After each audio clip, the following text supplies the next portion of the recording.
Türkiyənin Xarici İşlər Naziri Hakan Fidan İsrail-İran gərginliyinin təhlükəli həddə çatdığını, İsrailin İrana hücum ehtimalının isə artıq real olduğunu bildirib. Bəs belə bir ehtimal varsa, bu nə zaman baş verə bilər? Mövzunu politoloq Tofiq Abbasov Today Press TV-yə şərh edib. O bildirib ki, hücum ehtimalı yüksəkdir. Çünki ABŞ prezidenti və hərbi komandanlığı bölgəyə iri aviadaşıyan gəmilər, S-minuslər və digər hərbi vasitələr göndərib. Stat: Bu qüvvələr hazırda Fars körfəzi, Qırmızı dəniz və Aralıq dənizində mövqelənib. Hazırlıqlar Donald Trumpın Sülh Şurası təşəbbüsü ilə üst-üstə düşmür. Bu təşəbbüs ya BMT-nin analoqu kimi bir təsisat yaratmaq, ya da NATO funksiyalarını əvəzləyəcək bir qurum formalaşdırmaq məqsəd daşıyır. Trump sülh carçısıyam desə də, İranla bağlı hazırlıqlar buna ziddir. Statın sonu. Onun sözlərinə görə, İsrailin adı burada əsasən kəşfiyyat fəaliyyəti ilə hallanır. İranda baş verən ixtişaşlarda çoxsaylı qurbanlar olub. Hüquq mühafizə orqanları, ordunun nümayəndələri və sadə insanlar.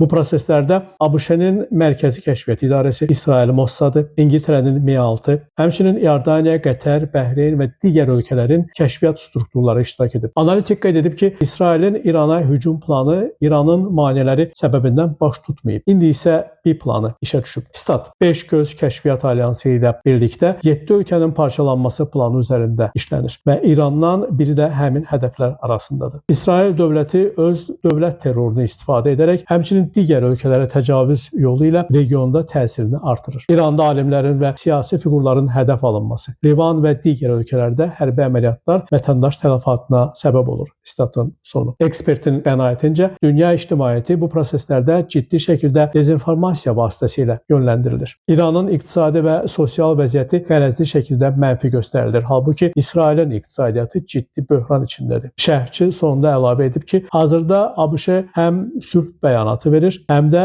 İran xalqına qarşı hərbi hazırlıq aparır ki, bu ciddi fəlakət riskini artırır. Dünya müharibəsinin başlanğıcı ehtimalı realdır. Çünki güc mərkəzləri qarşıdurmaya qoşula bilər. Jalə Rövşən, Namiq Abbasov, Today Press TV.